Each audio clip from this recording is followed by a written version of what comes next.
আসসালামু আলাইকুম রহমতুল্লাহি বারাকাতু। বাবু হুজুর প্রেস থেকে আপনাদের স্বাগতম। রোজার দিনে আজকে আমরা সবাই মিলে একটা ইফতার পার্টির আয়োজন করেছি।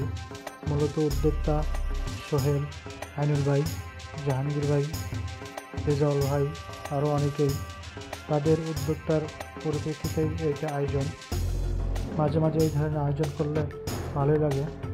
আমাদের আজকের ইফতার পার্টিতে মেনু ছিল দই, চিরা, খেজুর, পেয়ারা, কলা, তরমুজ, আপেল, কমলা, আঙ্গুর এবং সাথে একটু চিনিও দেওয়া হয়েছিল, সাথে শরবত আছে।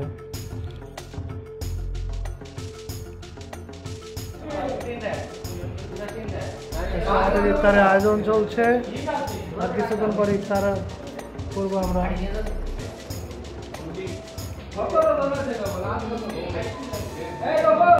আমরা ইফতার করার জন্য সবাই যার যার স্থানে বসে পড়ছি।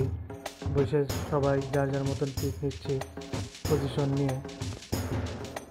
আমাদের চিফ গেস্ট সোহেল ভাই বিভিন্ন ধরনের দিক নির্দেশনা দিচ্ছেন।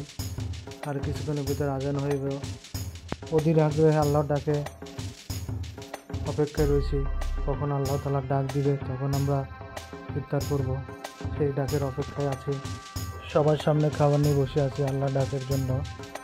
আমরা চাইলে খাইতে পারতাম, কিন্তু আল্লাহ তাআলা আমাদেরকে সব কিছু দিচ্ছেন। সেদিন নাম রোজা। আল্লাহ তাআলা এই জন্য বলেছেন, রোজা আমার জন্য, এর প্রয়োজন আমি নিজেই দিব। আল্লাহ তাআলার ভয়ে আমরা সমস্ত অন্যায় খারাপ কাজ থেকে বিরত থাকার নামই হলো রোজা। এই জন্য এই রোজা দিয়ে বোঝা যায় আল্লাহর প্রতি কতটুকু ভয় মানুষের, আত্তাকুল্লাহ, আল্লাহর উপর ভয় ভীতি কতটুকু।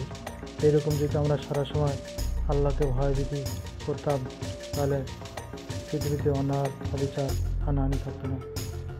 খাবার সামনে নিয়ে এ পর্যন্ত খাচ্ছে না, আল্লাহর আদেশ না আসা পর্যন্ত।